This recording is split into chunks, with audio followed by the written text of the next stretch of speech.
Hey everyone, me Kevin here. Here's the absolute latest on the stimulus negotiations and the finalizing of this bill. We'll also talk time frame, what we expect to happen today. Let's get into this. Everything is put together on a brand new spreadsheet and flowchart, so let's get right into it. After, of course, I mentioned that you should get 4 totally free stocks with Webull. Deposit $100, they give you 4 free stocks. It's that simple, up to $1,600 at minimum $21. And of course, get life insurance in as little as 5 minutes. All right, here we go. The coronavirus relief and omnibus funding package. These are two things are expected to be passed together. The omnibus is going to keep the government funded through September 30th of next year. The COVID relief portion is expected to be 600 pages, $900 billion, and it will ride on the omnibus package, hence Corona Bus. Still need the text for this. There might be a stopgap measure built into this bill, and this actually, in this case, doesn't mean kicking the can down the road. It means they pass the bill, but we just keep the government funded the way it is for 7 days because it's going to take time to get the new appropriations actually distributed and dealt with and processed. John Cornyn, as of 4:34 p.m. Eastern Time, believes that the House might vote tonight and the Senate might end up voting tomorrow, although minutes before, the Senate was still expecting to vote today. In fact, minutes after, Chuck Schumer at 4:46 p.m. asked reporters if they were getting their cuts ready as the Senate is preparing to vote. Now, on conference calls, and those would be like sleeping quarters, essentially, for the reporters, right?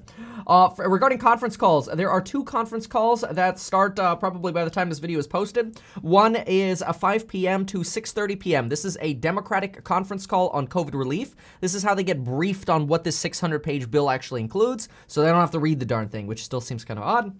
Then there will be a conference call from 7 to 8:30 after a 30-minute break to discuss the government funding bill. Pelosi is insisting on a House vote tonight. There will be 1 hour for a rules meeting, and then they will debate. They will have 1 hour of floor debate, 30 minutes each side for the yays and nays.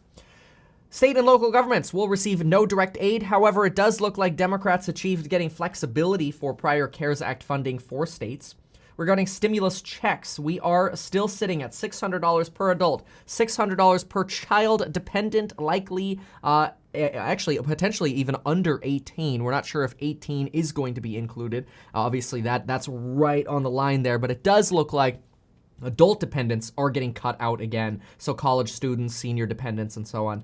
Eligibility, same as always. You can kind of screenshot on this. Family of 4, $2,400, $600 apiece. Same group as last time, $75K, $150 for married filing jointly. Every $1K more income, $5 in reduction. iTIN does not disqualify the entire family. That's a change. That's still here. Also, the double dip provision tentatively has been removed. The double dip provision was the provision that said if you got unemployment, you won't get a stimulus check.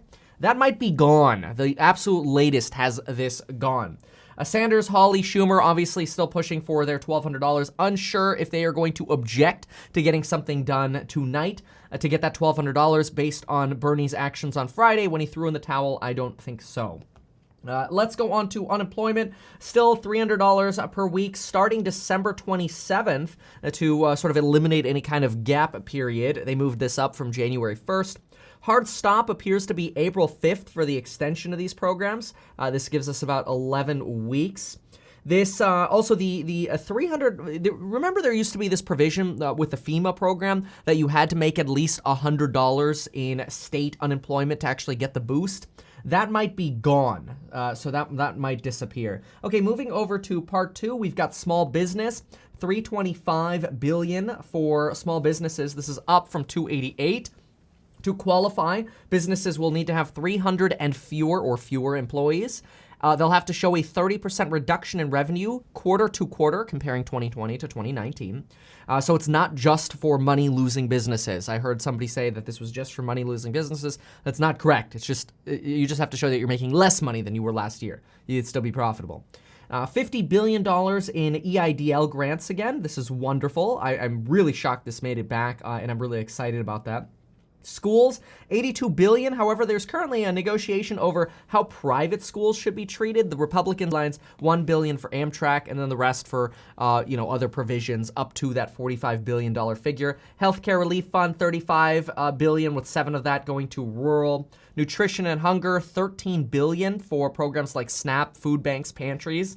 This was actually cut in half from the prior proposal, and I just iterate this because I think it's kind of sad that they took from here to give to other sections. pandemic EBT, so on and so forth. We've got broadband, USPS, Community Lenders Act, rental assistance. So this is still up in the air. We do have $25 billion, which is great, but we're not sure if that eviction ban is going to get extended, which if it doesn't, you're gonna, and you're behind on rent, you're gonna wanna jump on top of these programs to make sure you get your slice of that $25 billion if you're behind on rent. Keep in mind, this funding will also give you future rent money, which is incredible, but it's not just for rental arrears, but there appears to be a provision for future rent as well. Utilities, home energy expenses, housing-related expenses. Some money will go to housing stability funds. Yeah, here it is, covers up to 18 months of arrears, and prospective rent or forward rent of up to 12 months. Student loans. We've no money for student loans. I'm not sure why there was $4 billion in it before, but now it looks like they're extending forbearance until maybe April 5th, but right now it looks like April 1st.